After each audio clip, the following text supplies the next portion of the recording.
लोकसभा चुनाव को बस चंद दिन बाकी है। इसी कड़ी में सभी पार्टियां जनता को साधने की कोशिश में जुट गए हैं। वही पीपीआईडी पार्टी से डॉक्टर मनीषा बांगर नागपुर से नितिन गडकरी के खिलाफ चुनाव लड़ रही है। साथ ही नितिन गडकरी को चुनौती देती भी दिखाई दे रही है। हालांकि डॉक्टर मनीषा बांगर किसी पहचान के मोहताज नहीं है। आपको बता दें कि बहुजन समाज सेवी रहे डॉक्टर मनीषा बांगर कई सालों से बहुजन और अल्पसंख्यकों का दुख दर्द सुनती आ रही है और बहुजन और अल्पसंख्यकों को हक दिलाने के लिए लड़ाई भी लड़ती रही है। इस दौरान कई शिक्षित और बुद्धिजीवी लोगों ने डॉक्टर मनीषा बांगर को बधाई के साथ अपनी प्रतिक्रिया भी दिए हैं।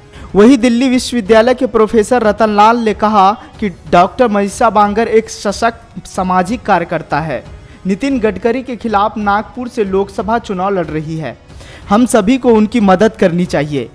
वहीं प्रोफेसर राजेंद्र प्रसाद सिंह ने नागपुर लोकसभा क्षेत्र से चुनाव लड़ने के लिए डॉक्टर मनीषा बांगर को बधाई दी और उन्होंने कहा कि डॉक्टर मनीषा बांगर वैचारिक रूप से काफ़ी समृद्ध महिला डॉक्टर है।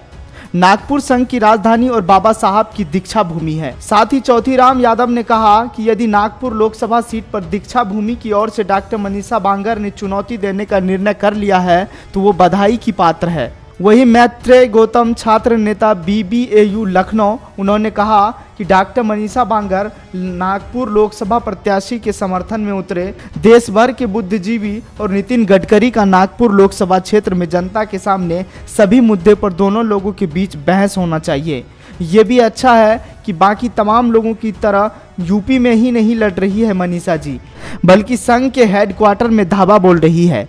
Bureau report, national India news. अगर अभी तक आपने चैनल को सब्सक्राइब नहीं किया है तो प्लीज़ सब्सक्राइब कीजिए और ताज़ा अपडेट पाने के लिए बेल आइकन को दबाना ना भूलें।